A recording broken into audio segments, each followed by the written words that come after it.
ما بحبش الغباوه يعني. فيرست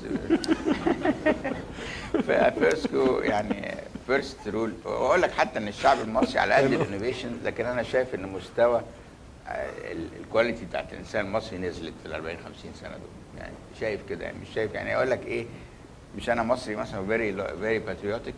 انت لو خدت عينه من 1000 واحد لبناني في الشارع و1000 واحد مصري وحطيت كرايتيريا معينه، هيطلع لك من اللبنانيين 900 والمصريين 100 على نفس الكرايتيريا. طب ليه؟ اقول لك ليه كمان. أنا قعدت اعمل بحث عليها الحكايه دي. اشمعنى يوم العيال دول كلهم مزقططين كده وبيمشوا على الحيط ويشم الدولار ينتعش واحنا هنا عايز تصحيه على الفول والبصل عشان يقوم بس تفوت له طبق فول وقوم يصحى، والتاني احط له دولار كده وهو نايم هتلاقيه راح نط في الهواء. ولو حلم بيها يصحى برضه. القصه كلها داخله ان الاهالي هناك ار ساكرمنت على الاديوكيشن.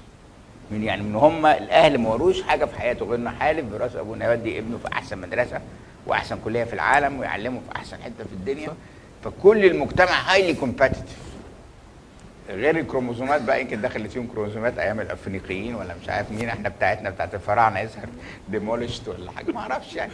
بس في فرق يعني، فاهم ازاي؟